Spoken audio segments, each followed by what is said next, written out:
안녕하세요. 마이패스포트의 조창입니다. 오늘은 제가 네팔 가서 산을 탔던 얘기를 해보고자 합니다. 보통 산 타러 해외여행을 간다 하면은 뭐 킬리만자로 이런 데도 있지만은 ABC, 안나푸르나 베이스 캠프 또는 에베레스트 이런 데 올라가려고 네팔을 많이 가시는데요. 저는 이 중에서 ABC를 가봤습니다. 안나푸르나 베이스 캠프로 해발고도 4,180m였나요? 로 기억합니다. 자, 시작하기 앞서 저는 체력이 굉장히 안 좋았습니다. 등산이란 거를 해본 적이 없고요. 군대에서도 부부를 맨날 째며 산을 타본 적이 없는 샌린이가 감히 네팔의 산에 도전을 했었다는 것을 유념해 주시기 바랍니다. 우선 에베레스트 베이스 캠프를 오르겠다 하면은 카트만두라는 도시에서 시작을 하고, 안나푸르나 같은 경우는 포카라라는 동네에서 시작을 합니다. 포카라에 가시면은 호수도 큰 거 있고 정말 고즈넉하니 재밌는 동네예요. 우선 네팔에 출발하시기 전에 한국에서 준비해야 될 것을 말씀드리겠습니다.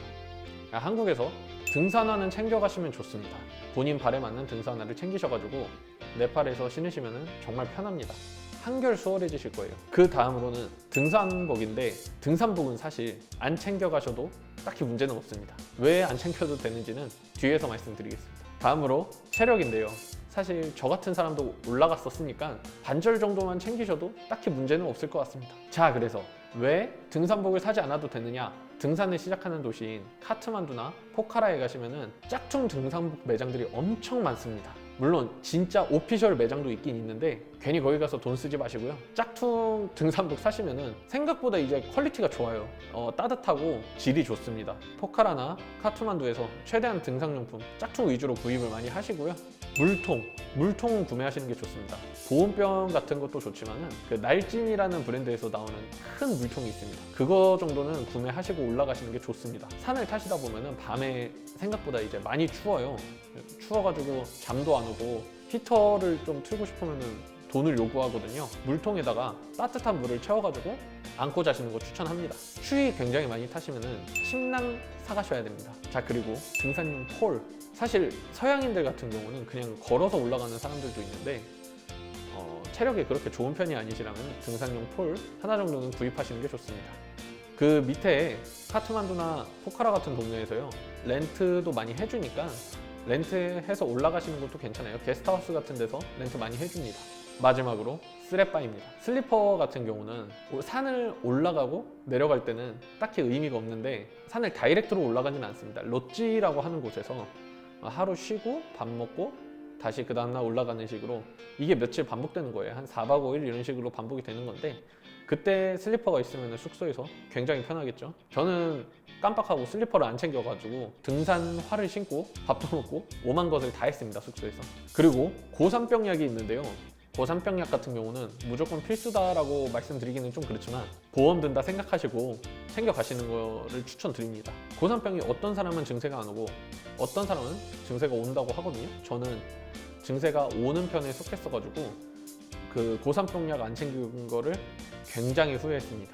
자, 이제는 산을 올라가실 때 겪게 되실 이야기들을 해보겠습니다. 우선 산 올라가실 때 무척 힘들죠. 체력적으로 지칩니다. 그리고 화장실이 없어요, 산에. 롯지에 들릴 때마다 무조건 화장실 이용하시는 것을 추천드립니다. 안 그러다 진짜 낭패봅니다. 그리고 밤에 춥다고 말씀드렸잖아요. 뜨거운 물을 돈을 받아요. 2,500m까지는 돈을 안 받을 텐데 그 이후부터는 뜨거운 물 사용하는 거 핫샤워라고 하죠. 핫샤워 하는 것도 돈을 받기 때문에 돈을 좀 아끼셔야 하는 입장이라면은 샤워 그냥 하지 마십시오. 양치 같은 것만 시원하게 하시고 샤워 뭐 한 4일 정도 안 한다고 죽진 않습니다.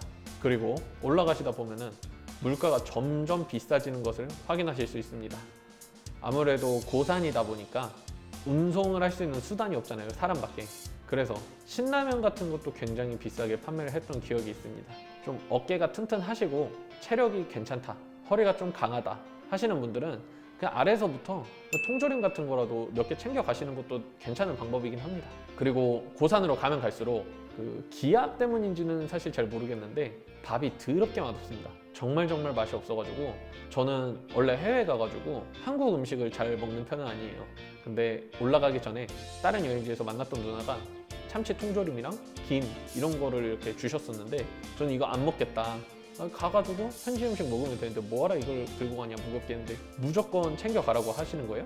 챙겨갔더니 밥이 너무 맛이 없어가지고 바로 일어나가지고 참치캔을 뜯었던 기억이 납니다. 밥 맛이 없는 거는 각오하셔야 돼요. 자, 마지막으로 고산병이 오실 수도 있습니다.